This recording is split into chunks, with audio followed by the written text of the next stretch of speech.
você, ai que bebê bonito, porque você não sabe o que é quando você vê a criança, né? Depois a criança recebe um boom, né? De parte de carga hormonal, testosterona, progesterona, lembrando que todos nós temos os dois, só que em determinada quantidade, né, de acordo com o sexo do indivíduo. Eles explicam, aí a gente volta na questão do se é inato ou não, e aí você falou da criança de 4 anos, né?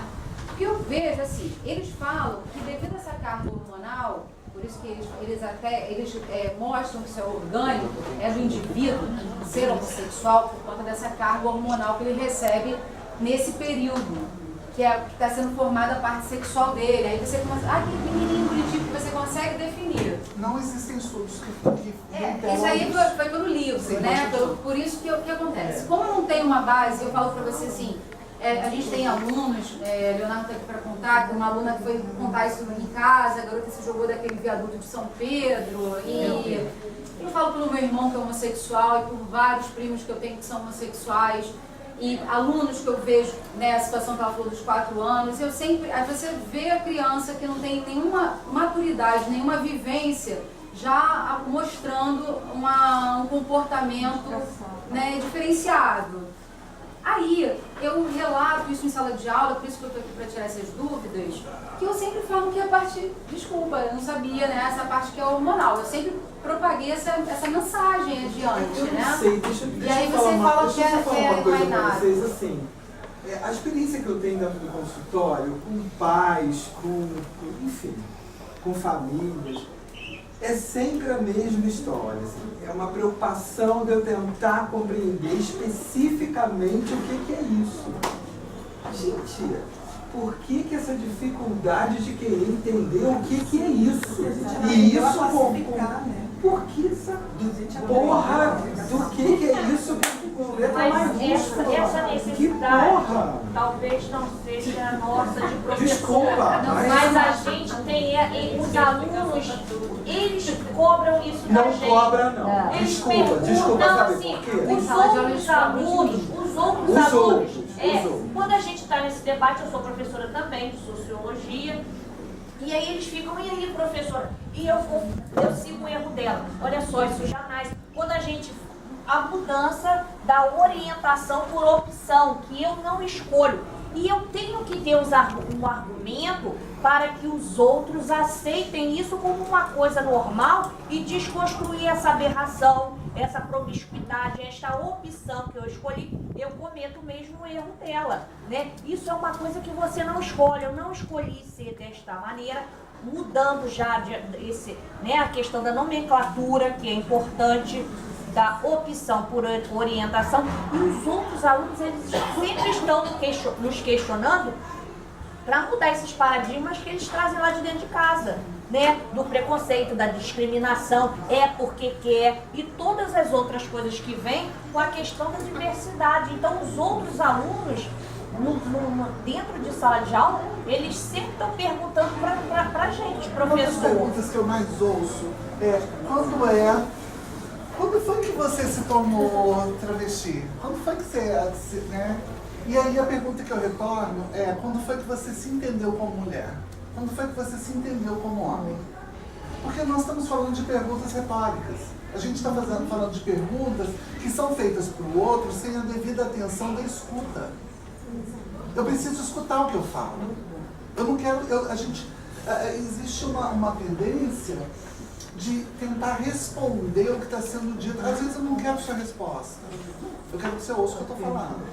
Né? E me entenda dentro daquele contexto. Então, uma pessoa que pergunta, quando foi que você começou a ser travesti? Na verdade, ela nunca se questionou. Então, a imaturidade daquele processo dela mesma é intenso. E aí eu preciso chamar a atenção dessa pessoa para si. Essa é a nossa função. Sem resposta pronta. Enquanto educadores, exatamente. O que me preocupa muito em sala de aula, e aí enquanto pedagoga, enquanto formadora, enquanto professor universitário, o que me preocupa é o fato da gente estar vindo pegar uma criança como eu, que eu vou usar um termo aqui errôneo, errado, bem entre aspas, mas é só para vocês entenderem de modo facilitado.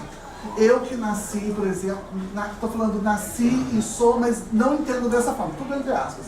Eu que fui uma criança viada, fresca desde sempre, extremamente frágil, com muito medo de falar.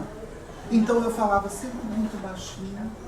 E eu me lembro que já assim, com 5, 6 anos, um dia eu tentando fazer papel de homem, né, minha mãe falou assim, porque meus irmãos falavam de qualquer jeito.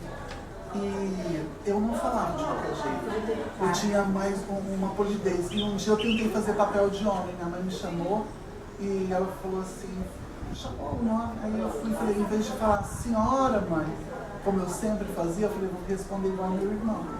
E eu falei, que é? Ela veio e quebrou minha cara. Então essa foi uma tentativa. Foi uma tentativa. Mas o que eu fico pensando é o seguinte, essa criança que estava lá e que era toda doce, que era frágil, que exigia cuidado, apesar de todo o conjunto, até que ponto eu realmente sou aquela travesti ou aquele viado que me falaram que eu era e que eu ouço desde sempre? Porque a minha sexualidade, o meu tesão, eu sou uma pessoa heterossexual, eu não sou homossexual, eu sou heterossexual porque eu sou mulher. Então, o meu tesão por homem vai aparecer na minha puberdade, 12, 13 anos. Agora, eu estou ouvindo coisa do tipo, e aí, você gosta de homem? Ah, você não sei o quê, mas você é toda assim estranho, né? Você gosta de menino ou de menina? Eu ouço isso desde sempre. Então percebam como alguma coisa externa vai imprimindo em mim, enquanto pessoa, porque hoje eu não sei. Francamente, estou dizendo para vocês de alma aberta, de coração aberto. Eu nasci, eu me tornei uma mulher trans e me tornei travesti. Eu não sei se eu vou morrer travesti. E eu não sei se eu vou morrer mulher trans. Eu tenho uma coisa para você não vai morrer, sabe? Porque a morte não existe. Nesse sentido, tá lá, adorei. Mas assim, o que a gente